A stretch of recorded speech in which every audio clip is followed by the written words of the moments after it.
Welcome friends. आज की इस वीडियो में हम बात करने वाले equilibrium of firm in perfect competition. तो लास्ट वीडियो में हमने देखा था परफेक्ट कंपटीशन के बारे में, उसकी डेफिनेशन और उसकी फीचर्स।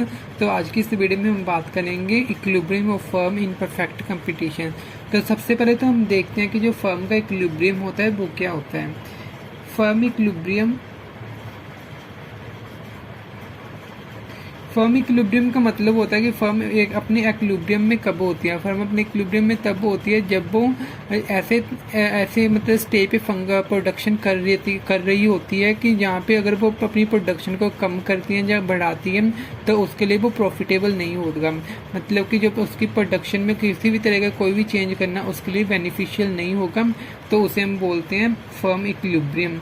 तो अब हम देखते हैं हमारी जो फर्म की सूची है, जिससे हमारी average revenue, marginal revenue, total revenue हम निकालते हैं और उससे हम फर्म का इक्विलिब्रियम को हम डायग्राम के रूप में समझेंगे।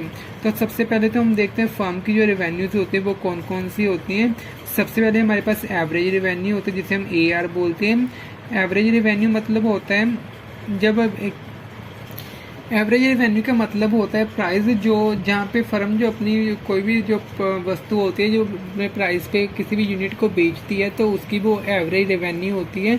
जैसे हम बोल सकते हैं पर यूनिट जो बेच करके किसी भी फर्म को रेवेन्यू जनरेट होती है उसे हम बोलते हैं एवरेज रेवेन्यू। इसी के साथ हमारी होती है सेकंड मार्जिनल रेवेन्यू।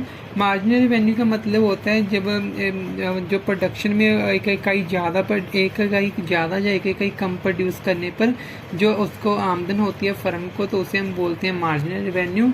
इसके साथ टोटल रेवेन्यू होती है। टोटल रेवेन्यू का मतलब होता है जितनी भी फर्म ने प्रोडक्शन की है सभी इकाइयों को बेचकर जो उसे आमदन होती है उसे हम बोलते हैं टोटल रेवेन्यू। तो अब हम देखते हैं हमारी इसकी जो सूची, जो इसका टेबल बनता है वो हम देखते हैं। सबसे पहले हम यहाँ पे लेते हैं सीरियल नंबर। मान लीजिए 1 2 3 4 5 ले लिया हमने फॉर एग्जांपल। और हमारी जो एवरेज रेवेन्यू मान लीजिए वो 5 रुपये आ रही है, सब पे 5 रुपये है, 5 रुपये प्रति यूनिट प्राइस है किसी भी एक गुड का। तो इसी के अगर हम मार्जिनल रेवेन्यू निकालेंगे तो जहाँ पे हमने टोटल रेवेन्यू लेते हैं 5 10 15 20 25। अब हम जहाँ से मार्जिनल रेवेन्यू निकालेंगे, फर्स्ट की नहीं निकलेगी, सेकंड की हमारा आ जाएगा जहाँ पे 5 और थर्ड हमारा आ जाएगा 5 5 5। इसको टोटल रेवेन्यू निकले से ऊपर के निकालेंगे तो हमारा 5 5 आएंगे, हमारी मार्जिनल रेवेन्यू आ जाएगी। तो अब हम बनाते हैं इसकी जो कंडीशंस होती हैं। सबसे पहले फर्म इक्विलिब्रियम में तो हमारी जो कंडीशंस हैं हम वो लिख लेते हैं हम यहाँ पे।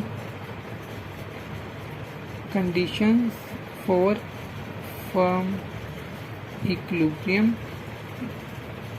फर्स्ट है हमारी marginal revenue is equal to marginal cost. Second है हमारी MC marginal cost cuts MR from below. तो ये दो कंडीशंस है किसी भी फर्म के इक्विलिब्रियम के लिए। कोई भी फर्म का अगर हमने इक्विलिब्रियम चेक करना तो हमसे दो जो कंडीशन है इनको सेटिस्फाई करना पड़ेगा। हमारी सबसे पहले जो कंडीशन है marginal revenue is equal to marginal cost.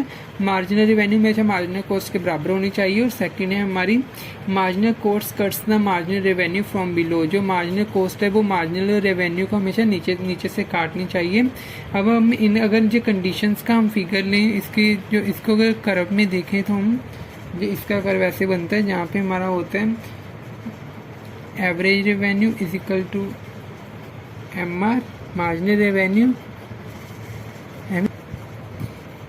अब हम जहाँ से इसको बनाते हैं तो हमारी जो फर्स्ट कंडीशन थी वो तो हमारी यहाँ पे सेटिस्फाई हो रही है और सेकंड वाली कंडीशन हमारी यहाँ पे सेटिस्फाई हो रही है। तो सबसे पहले marginal revenue is equal to marginal cost. तो मार्जिनल कॉस्ट हमारी ये वाली है और मार्जिनल रेवेन्यू हमने ये ली थी। तो फर्स्ट कंडीशन तो हमारी यहाँ पे सेटिस्फाई हो गई ये वाली। अब हमारी सेकंड है मार्जिनल जो कॉस्ट है वो कट्स MR फ्रॉम बिलो। तो मार्जिनल कॉस्ट तो ये है हमारी, लेकिन मार्जिनल रेवेन्यू को ये यहाँ से नीचे से कट रही है क्योंकि ये तो ऊपर से कट के आ रही है, तो यहाँ से नीचे से काट रही है। तो हमारी सेकंड कंडीशन जहाँ पे वो सेटिस्फाई हो रही है तो हमारा इक्विलिब्रियम पॉइंट ये हो जाएगा, क्योंकि दोनों कंडीशन जहाँ पे सेटिस्फाई हो रही हैं तो हमारा फर्म का इक्विलिब्रियम पॉइंट ये हो जाएगा। इसे हम बोलेंगे फर्म से इक्विलिब्रियम। इसे हम P पॉइंट बोल देते हैं, इसे हम Q बोल देते हैं। तो ये हमारा हो गया कंडीशंस का टेबल। तो अब हम देखते हैं फर्म की जो इक्विलिब्रियम के हैं वो डायग्राम्स। अब हम देखते हैं इक्विलिब्रियम ऑफ फॉर्म्स। तो इक्विलिब्रियम फॉर्म्स सबसे पहले दो तरह का होता है, एक तो हमारा शॉर्ट रन में होता है और एक होता है लॉन्ग रन में। तो शॉर्ट रन में हमारा तीन तरह का होता है ये आगे। एक तो हमारा होता है normal, super normal profit. Second हमारा होता है नॉर्मल प्रॉफिट। नेक्स्ट में आता है मिनिमम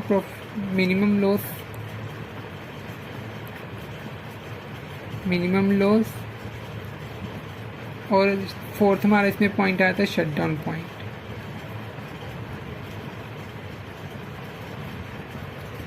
तो पहले हम शॉर्ट रन की देखते हैं डायग्राम्स। तो सबसे पहले हमें जो कंडीशंस पूरी करनी होती है हमारी, शॉर्ट रन जो हमारा होता है जहाँ पे जो न्यू फर्म्स होते हैं उनकी एंट्री नहीं हो सकती, लेकिन जो हमारा लॉन्ग रन होता है वहाँ पे जो न्यू फर्म्स है वो एग्जिस्ट करती हैं, उनकी एंट्री अलाउड होती है।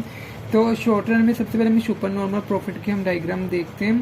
सुपर नॉर्मल प्रॉफिट जहाँ पे हमने ले लिया, ये हमारा वाई है और ये हमारा एक्स है, और जहाँ पे हमने कर दी AR = MR, ये हमने यहाँ पे निकाल दिया एवरेज रेवेन्यू, एवरेज कॉस्ट, यहाँ पे हमारी मार्जिनल कॉस्ट। अब हमारी दो कंडीशंस थी, हमने जो भी हमने इक्विलिब्रियम करना था। सबसे पहले हमारी कंडीशन क्या थी, एक तो होना चाहिए हमारा जो MR है वो = MC, और सेकंड हमारी थी MC cuts MR from below. तो सबसे पहले हमने MR = MC तो हमारी हो रही है क्योंकि यहाँ पे MR आ रहा है और हमारा जो MC आ रहा है, जहाँ पे ये तो पहली कंडीशन तो हमारी सेटिस्फाई होगी। सेकंड हमारी MC cuts MR from below. अब हमारा जो मार्जिनल कॉस्ट जहाँ पे है और हमारी मार्जिनल रेवेन्यू जहाँ पे जो नीचे से काट रही है, तो हमारा यहाँ पे इक्विलिब्रियम पॉइंट हो जाएगा। तो ये हमारा इक्विलिब्रियम पॉइंट हो जाएगा। ये अभी उसकी एवरेज कॉस्ट पड़ रही है फर्म की, तो इस प्राइस पे अब वो बेच रही थी, जहाँ पे बेचेगी और जिसकी क्वांटिटी प्रोड्यूस करेगी, तो ये जो इसका पार्ट हो जाएगा ये हमारा हो जाएगा सुपर नॉर्मल प्रॉफिट। अब सेकंड हम देखते हैं नॉर्मल प्रॉफिट की। नॉर्मल प्रॉफिट में भी हम ऐसी डायग्राम लेते हैं, AR = MR,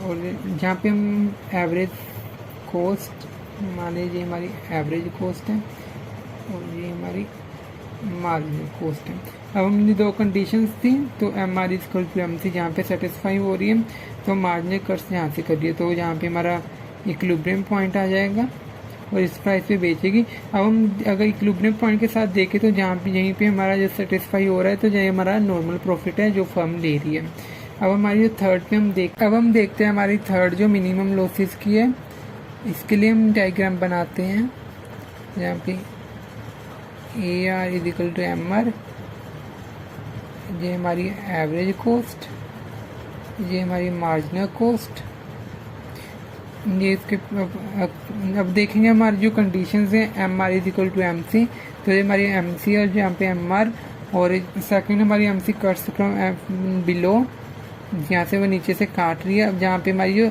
इक्विलिब्रियम में आ रहा है, जहाँ पे हमारी कंडीशन सेटिस्फाई हो रही है, और यहाँ से जो इसका ये पार्ट है जो इसकी कॉस्ट पड़ रही है और जहाँ पे इसको लॉस है, तो जहाँ पे जिसका इक्विलिब्रियम पॉइंट हो जाएगा, तो ये जो इसका पार्ट हो जाएगा जिसका लो जिस प्राइस पे बेचेगी और जिसकी क्वांटिटी प्रोड्यूस करेगी, इसका हो जाएगा लॉस। तो जिसका मिनिमम लॉस हो रहा होगा, लेकिन जहाँ पे वो इक्विलिब्रियम में होगी। अब हम देखते हैं अब फोर्थ हमारा होता है shut down point. Shut down point वो होता है जहाँ पे वो अपनी वेरिएबल कॉस्ट है उसको भी कवर नहीं कर पाती फर्म। तो शट डाउन पॉइंट हम निकालने के लिए जहाँ पे एवरेज कॉस्ट होती है वो उससे पहले हमारी वेरिएबल कॉस्ट आती हैं यहाँ पे। तो वेरिएबल कॉस्ट को जब पूरा नहीं कर पाती फर्म, तो उसका जो ये पॉइंट हो जाता है वो शट डाउन पॉइंट होता है। अब हम देखते हैं हमारे लॉन्ग रन में हमारे पास जो हमारी शॉर्ट रन की सेकंड कंडीशन से नॉर्मल प्रॉफिट, तो लॉन्ग रन में हमेशा नॉर्मल प्रॉफिट ही होता है, क्योंकि यहाँ पे क्या होता है कि जो फर्म्स होती हैं वो जो न्यू फर्म्स होते हैं वो एंट्री ज़्यादा करते हैं, क्योंकि अगर लॉन्ग रन में सुपर नॉर्मल प्रॉफिट होंगे तो इसमें जो न्यू फर्म्स है वो ज़्यादा आएंगी, और जब ज़्यादा फर्म्स आ जाएंगी तो जो प्राइस होगा वो कम हो जाएगा और फिर वो नॉर्मल प्रॉफिट पे आ जाएंगी सभी। और इसी तरह अगर जहाँ पे लॉसेस होने लग जाएंगे तो जो फर्म्स है वो जो लॉन्ग रन की मार्केट है उसको छोड़कर चली जाएंगी, और जो फिर कॉस्ट बढ़ने लग जाएगी और प्राइस अप होगा तो प्राइस उसके बाद फिर अपने आप जो नॉर्मल प्रॉफिट पे वो सेट हो जाएगा। तो ये हमारी जो नॉर्मल प्रॉफिट की कंडीशन है जो हमारी लॉन्ग रन में हमेशा सेट होती है, जहाँ लॉन्ग रन में हमेशा नॉर्मल प्रॉफिट ही होता है। तो आज की वीडियो में हमने देखा equilibrium of firm in perfect competition. तो वीडियो को आपको ये कैसी लगी, हमारी इस वीडियो को लाइक करना ना भूलें। अगर हमारी वीडियो और चैनल अच्छा लगता है हमारे चैनल को जरूर सब्सक्राइब कीजिए और नोटिफिकेशंस के लिए बेल आइकन को प्रेस कर लीजिए। Thank you for watching.